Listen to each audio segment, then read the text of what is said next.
Kutoka Dar es Salaam Tanzania mpaka jijini Mbeya ni safari moja tu ya kumletea gari aina ya Toyota IST mshindi wetu. Kwanza nilikuwa siamini, ila hadi chuma nimekiona najua ni 100% mali ni yangu. Na washauri waendelee kutumia PMBet, maana ni uhakika, sio matapeli, odds kubwa, kila kitu yani. Nafasi ni nyepesi tu, huenda wewe ukawa mshindi unayefuata wa gari aina ya Toyota IST kwenye promotion ya Super Royal Sports ya PMBet. Young Africans mchezaji kutokea kule Singidani, Jonathan Soa tayari ananukia kwenye hizo pande za Jangwa. Tetesi zinasema ya kwamba mshambuliaji huyo ataondoka klabuni Singida baada ya msimu kutamatika.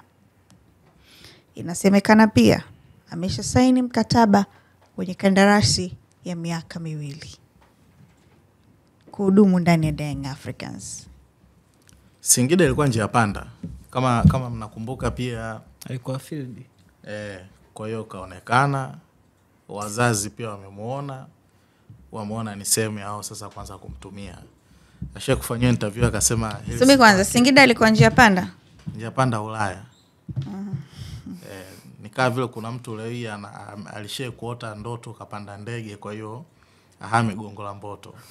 Akiamini kwamba hiyo ndoto inaweza ikaje ikatimia, lakini mkenge wana neno moja, wa moja avae mbili. Tabakia pale pale. Kwa hiyo Jonathan Soa ni mmoja kati ya washambuliaji bora sana. Ukiangalia kwa hii miezi 6 tu pekee na dakika chache ambazo alizocheza ameonyesha kwamba yeye ni mshambuliaji wa aina gani, kwa sababu tumemwona akiwa Medeama, lakini kwa uchache zaidi kwenye ligi ya Libya, japo hakupata nafasi hiyo kubwa kama ilivyokuwa kwa upande wa Singida. Angalia namna ambavyo alikuwa apate nafasi kule Libya, lakini amekuja kusajiliwa na kikosi cha Singida. Mechi yake ya kwanza ya kirafiki ilivyoisha, Singida waliposti pia matokeo. Soa alifunga kwenye mechi tu ya kwanza ya kirafiki. Baada ya hapo akaja akafunga mechi 5 mfululizo. Kwa hiyo anakuonyesha ni mshambuliaji pia aina gani. Pengine hahitaji zaidi kuzoea mazingira ya sehemu ambapo anapoenda kuanza maisha yake mapya, lakini inategemeana zaidi, kwa sababu tumeona kuna baadhi ya wachezaji wengi sana ambao wamewika kwenye timu za Singida, timu za Azam, lakini wanapokuja kusajiliwa na hizi timu kubwa, basi mara nyingi wanaanza kushindwa kuendana na kasi ya hivi vilabu. Wanashindwa kuendana na kasi ya malengo ya hizi timu, kwa sababu ushindani unakuwa mkubwa, lakini pia hata nje ya uwanja pia kelele za mashabiki pia zinakuwa ni kubwa zaidi. Pengine inawezekana Soa ana perform kwa sababu pengine hana pressure hiyo. Yaani hakuna mtu ambaye anayemcommand kwamba leo hujafunga kwa nini, lakini unapocheza labda kwenye timu kama za Simba ama Yanga, angalia Dube ilifika hatua alifuta mpaka account ya Insta, si ndio? Kwa sababu ile pressure tu ya mashabiki. Angalia Yusuf Kagoma naye pia ilifika hatua alifunga kwanza account yake ya Insta. Hii yote tu kukwepa hizi kelele za nani, za mashabiki. Walivyoanza kujipata account tena wakaja kazifanyaje, wakazirejesha. Kwa hiyo ukiangalia mchezaji anaweza katoka Singida akiwa bora, lakini akienda ndani ya Simba na Yanga usitarajie hiyo performance. Lakini kwa namna tulivyomuona Soa kwenye hii ligi yetu ya Tanzania, naamini timu yote anaweza akafanyaje, akacheza. Na dili la Soa ndani ya klabu ya Young Africans inadhihirisha kabisa kwamba kuna mmoja pia lazima aondoke. Sasa mpaka hapo ukiangalia Zamalek wanapambana kwa kisha wanamngoa Clement Mzize. Kwa hiyo inawezekana replacement ya Clement Mzize inawezekana ndo maandalizi haya. Kwa Msonda mitano tena. Msonda nafasi ana replacement. Yani anazungumza so atoke mtu kwa sababu ni mchezaji wa kimataifa ndo aje huyo. Huyu ile ya kimataifa ndo anaenda kwenda kukaa kwa anakuwa ameziba nafasi 2 kwa wakati mmoja. Lakini anaenda kuziba nafasi ya mtu ambaye alikuwa anaanza ndani ya kosi. Lazima watafanya mara nyingi Mzize alikuwa anatokea pembeni. Kwa hivi karibuni ambavyo Dube amekuwa na perform, hata Dube anatokea pembeni. Kocha ajaye ana kazi kubwa sana. Kwa nini? Walikuwa wanamtaka nani? Mokwena? Yanga. Mokwena mwenye si Zamalek ameingilia. Yaani ana kazi kubwa kwa sababu ana wachezaji ambao wanatakiwa muone nani atakuwa regular starter. Sababu mwalimu akifika kwenye timu mara nyingi anampa kila mtu kwanza fair chance. Kimaanisha kwamba jinsi ambavyo wachezaji walivyowakali wote. Yeah, Dube we all know clinical finish. Lakini Jonathan Soa tangia ameingia kwenye ligi ameprove kwamba he can be a clinical finisher, kwa sababu amecheza mechi chache sana na amepishana magoli machache tu na huyo Prince Mpumelelo Dube ambaye alikuwa anaanza tangia msimu umeanza. Sasa ni question nzuri ama ni nini? Challenge nzuri kwa mwalimu kuwa nayo kwenye uwanja wa mazoezi, kwa sababu naamini kila mtu ataenda kutoa kila alichonacho ili aweze kuipata ile spot ya kuwa mshambuliaji nambari 1 hiyo club, na hata ikitokea mmoja hayupo mwingine anaweza akacheza kwa sababu ya uwiano wa viwango. Na hichi ndio kitu ambacho huwa kiasi tunakizungumza, ushabiano. Yaani hamna mtu ambaye yuko kama mtu fulani, lakini kuna ukaribiano wa viwango. Na ukiangalia Dube na Soa namba zao hazijapishana sana na both wanaweza kucheza vizuri, lakini ni wachezaji wawili tofauti jinsi ambavyo wanacheza.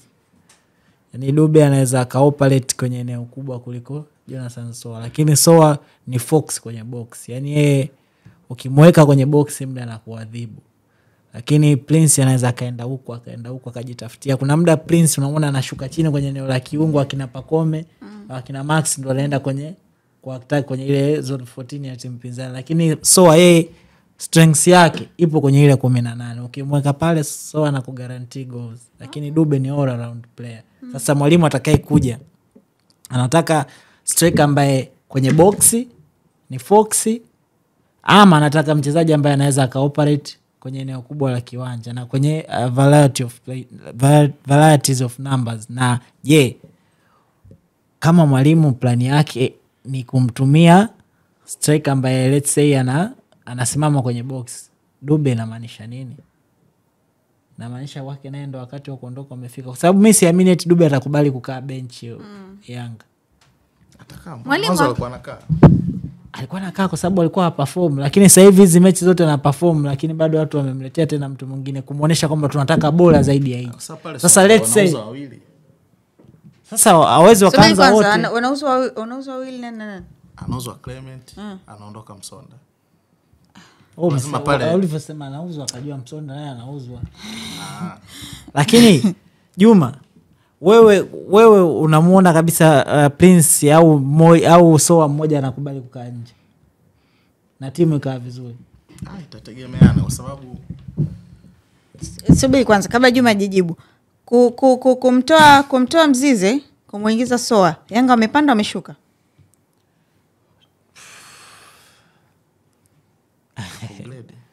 Wamepanda. Yeah. In terms of complete player, nitaondoka na Mzize. In terms of box, nitaondoka na Soa. Okay. Sababu hata ukiangalia Mzize anavyocheza Yanga sasa hivi, sio kwamba Mzize anasimama juu. Mzize anatokea kwenye mapana ya uwanja. Kwa hiyo ina maana kama kikosi cha Young Africans kinamhitaji nani kati ya Mzize na Soa? Wanamhitaji sana Mzize kuliko wanavyomhitaji Soa. Yaani tena wanamhitaji in a long plan basis, kwa sababu Mzize ndo kwanza miaka 21 kama kumbukumbu zangu ziko sawa. Miaka 21, lakini Mzize lakini kila msimu unavyozidi kwenda anaonyesha kwamba ni complete player. Kulikuwa kuna tetesi hapa kwamba kuna Marseille sijui namtazama, kuna Clown Town ilikuwa inamtazama, kuna a lot of sweeters zinamtazama. Kwa nini zinamtazama Mzize na sio Jonathan Soa? Wewe unaamini Zamalek hajapata namba za Soa? Kwa nini wao wamemuopti yule? Kwa nini Marseille opti kumtazama Mzize na sio Jonathan Soa? Experience ya michuano mikubwa pia. Sasa kwenye experience ya michuano mikubwa Soa akacheza na Medeama, akacheza ligi kubwa, akacheza Libya. Ukiangalia na misimu miwili Soa hajacheza. Sio umecheza misimu mingapi? Kashacheza Champions League. Inabidi saanze kutuonyesha kuanzia msimu ujao. Ngoja, Soa akacheza Champions League. Soa akacheza ligi ya Libya. Soa akacheza ligi ya Tanzania. Soa akacheza ligi ya Ghana. Utaniambiaje timu Mzize kamtija experience? Mimi naamini Ghana wana timu bora tu ya taifa, lakini sio upande wa ligi. Kwani experience ni nini Juma? Experience nini? Kwenye michuano mikubwa. Kwa sababu hata unapozungumzia Medeama kwenye upande wa CAF Champions League, walishia tu hatua ya makundi. Ngoja. Hatukuona hatua. Yanga wakati wanamsajili Prince Mpumelelo Dube alikuwa na experience gani kwenye michuano mikubwa? Tayari hapa kasha prove kwenye ligi ya Tanzania. Ngoja, Jonathan Soa haja prove kwenye ligi ya Tanzania. Ukiangalia sasa umemtaja Soa katokea Ghana. Washambuliaji wangapi ambao tumewatoa Ghana ambao wamekuja kwenye ligi ya Tanzania yetu wameshinda? Yaani Juma, usifanye usajili kwa kusema nikiendaga nchi fulani mchezaji afanye vizuri. Haya, wote walikuwa afanye vizuri, Soa akafanya vizuri. Kwa basi Yanga waingie na ubaridi waseme Konkoni ya kufanya vizuri. Haya, ngoja. Mkwala katoka ligi wapi? Katoka Ghana. Anafanya vizuri, anafanya vibaya kwenye ligi. Sasa sijajua kwa upande wa Fadlu, lakini ndo mchezaji pekee Simba ambaye ana dakika chache. Lakini magoli, of course ana namba nzuri, lakini ana muda mchache wa kucheza. Sasa kwenye huo muda mchache kakuonesha hicho kitu bora. Lakini pia kuna aina ya mechi ambazo Mkwala anapewa acheze dakika 90, tunaona. Juma, yani nikaa vile mchezaji mzuri sana akitokea bench kuliko akianza. Wewe mchezaji gani ambaye striker gani Tanzania unaamini yani uteka kweli kweli? Ambaye yupo sasa hivi anacheza kwenye ligi. Namba 9 au? Mimi naondoka na Dube. Dube mechi zote ana perform. Inawezekana asifunge. Lakini kwa mahitaji kufunga sio performance. Uko unamuona ana perform. Kufunga sio performance. Inawezekana hujafunga na umeperform vizuri kuliko mtu aliyefunga. Dube ana perform vizuri mechi zote. Achana Dube. Kwa nini achane naye? Mimi nitamchukua Dube wa kuanzia mwezi wa 11. Kwa nini umgawie kipande Juma? Kuja mpaka sasa hivi. Kwa nini umgawie kipande? Ambaye kajipata kwa sababu wa mwezi wa 11 kuja mpaka mwezi wa 9. Alikuwa bado anajitafuta. Ukisema hivyo Dube na Mkwala nani anataka kujitafuta sana? Mkwala katoka ligi ambayo ni tofauti na Tanzania. Lakini Dube katoka hapa Dar es Salaam. Nani anatakiwa apewe muda mwingi wa kujitafuta? Kwanza Dube alikuwa na injury. Yabidi tulikumbuke. Azam alikuwa na injury kubwa ambayo kakaa muda mrefu. Yanga Dube alikuwa na injury gani? Yaani sehemu alipotokea alikuwa na injury Dube. Dube tangia msimu umeanza anacheza tu. Kuna kipindi Dube kutuliza mpira ilikuwa shida kwake. Yaani mali inapigwa hapa Dube kutuliza na shida. Pressure. Yaani kuna aina ya wachezaji hawajazoea kusemwa. Yaani kuna mchezaji ukishamsema tayari ushamtoa kule. Ndio maana nikarudi kwenye pointi yangu Juma. Kwenye vast of experience mimi naamini na ukisema experience hautakiwi kuchagua ka portion kamoja eti michuano ya kimataifa peke yake. Inatakiwa uende experience kama experience. Sasa useme nataka kuajiri mtu mwenye experience ila aliyeshawahi kufanya kazi kwenye kampuni fulani. Hivi unajua yani umespecify ashawahi kufanya kazi kwenye kampuni fulani. Lakini ukisema experience kama experience as long as anaifanya ile kazi haijalishi amefanya kampuni gani. Unajua kwa nini nimemchagua Dube? Dube nimemwona Azam zaidi ya misimu 3 mpaka 4. Msimu wake bora Azam alikuwa na magoli mangapi? Msimu wa kwanza alikuwa na magoli 12. Ndio msimu wake bora. Yes. Sasa hivi Soa na magoli mangapi? Msimu mzima Dube alikuwa na goli 12. Soa akacheza nusu msimu na goli 11. Kitu ambacho huwa anachokiogopa. Washambuliaji wengi anaweza akaja msimu wake wa kwanza akauasha, afu msimu wa pili msimuona yule. Ni kama vile ilivyokuwa kwa Jean Bareke. Miezi 6 ambao ile ya mwisho ambao Simba wamemsajili, aliwasha kweli. Swali watu wakageuka naye msimu swali fupi. Soa msimu gani ambao ameenda timu ameperform ovyo? Hapa si ana nusu msimu katuonyesha. Ndio twende kwenye ligi zote zilizocheza. Sio nataka tutumie experience kumhukumu. Kuna kitu kimoja. Kuna sehemu unaweza ukafika ukaambiwa hapa ishi kwa malengo. Kodi yako ikiisha hapo unatembea. Alafu kuna sehemu ndo umefika afu unaambiwa wewe kaa tu. Vitu vili tofauti. Yaani wewe anaekaa kwa malengo atapambana kwa sababu kujihakikishia kwamba ili nikimaliza hapa nipate sehemu nyingine ya kwenda kufanyaje? Ya kwenda kuishi. Ndio kinachomtokea Soa kwa sasa. Yaani hapa kaletwa ni kama sehemu ya kuangaliwa. Bwana sikiliza, sisi tunakuhitaji. Lakini sehemu tuliokutoa ulikuwa upate nafasi ya kucheza. Kwa hiyo sisi tunachokifanya kaa hapa tuonyeshe. Tukikuona unastahili tunaweza tukakuleta hapa. Ndio kilichotokea kwa upande wa Soa. Ndio maana unahisi anapambana tu ili aweze kufikia. Unampa asilimia ngapi za kufanikiwa kwa hiyo? Pale Young Africans. Nitaanza na 50 kwanza. Okay. Sawa.